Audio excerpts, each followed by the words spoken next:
அனைவருக்கும் மாலை வணக்கம். வணக்கம் ஐயா, சொல்லுங்க. யாருங்கிறது? நான் மதுரை மாவட்டம் மணிநகரம் சண்முகசுந்தரம். சொல்லுங்க சண்முகசுந்தரம், பதில் கண்டுபிடிச்சிங்களா? எனக்கு ஒரு குறிப்பு தாங்க. இன்னொரு குறிப்பு வேணுமா? ஆரம்பத்துல அரசியல்வாதியா இருந்திருக்காரு, அப்புறம் தொழிலதிபரா இருந்திருக்காருங்க. இவருடைய ஆரம்ப காலம் அப்படின்னா இளமை காலத்துல இருந்திருக்காரு, அப்புறம் படிப்படியா முன்னேறி ஒரு நாட்டினுடைய அதிபரா வந்திருக்காருங்க. இந்தோனேஷிய அதிபர் பிரபாபோ சுபியாந்தோ. என்னங்க? இந்தோனேஷிய அதிபர் பிரபாபோ சுபியாந்தோ. பிரபாபோ சுபியாந்தோ எப்படி சொல்றீங்க? இப்பதான் நம்ம பிரதமர் அந்த ஊருக்கு போயிட்டு வந்தாரு. அதை வச்சு சொல்றீங்களா? சரிங்க, சூப்பர். நீங்க சொன்ன பதில் தான் கரெக்ட். நீங்க சொன்னீங்களா காரணம், அதை வச்சுதான் நம்ம இந்த குறிப்பாகவும் எடுத்தோம்.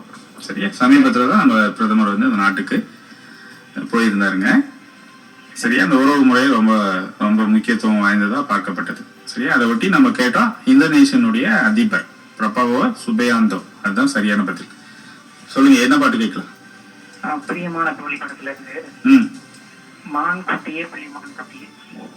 சரிங்க, உங்களுக்கான பாடல் கொடுக்குறீங்கய்யா. இன்னும் ஒரு சில குறிப்புகள் இருக்கு, சொல்லிட்டு ஒரு விளம்பரத்தை தொடர்ந்து உங்களுக்கான பாடல் வரும்.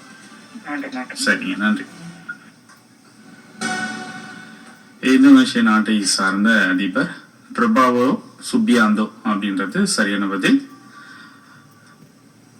சமீபத்தில் நம்ம நாட்டினுடைய பிரதமர் பார்த்தீங்கன்னா அந்த நாட்டுக்கு சுற்றுப்பயணம் சென்றிருந்தாரு. அப்போ நிறைய இந்தியா சார்ந்த நிறைய முக்கிய நடவடிக்கைகள்லாம் எடுக்கப்பட்டது. அதை ஒட்டி தான் நம்ம இந்த வினாவை கேட்டோம். இவரை பற்றி சொல்லணும் அப்படின்னா, இவர் 1951 பிறந்திருக்காரு.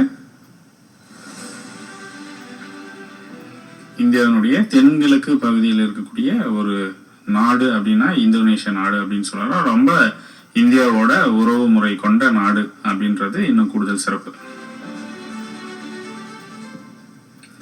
அது மட்டும் இல்லாம இந்தியா மீது இந்த நாட்டினுடைய அதிபர் அதீத அன்பு கொண்டவர், எப்பவுமே அன்பு கொண்டவர் அப்படின்னு சொல்லலாம்.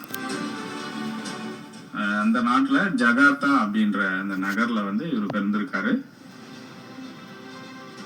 ஆரம்பத்துல ஒரு கட்சியில இவர் உறுப்பினராக இருந்து படிப்படியா முன்னேறி ஒரு பெரிய அரசியல்வாதி, தொழிலதிபராக மாறி அப்புறம் ஒரு நாட்டினுடைய அதிபராக உயர்ந்திருக்காரு. இவ்வளவு சிறப்பு பெற்ற இந்தோனேஷிய அதிபர் பிரபாவோ சுபியாந்தோ அப்படின்றது சரியான பதில்.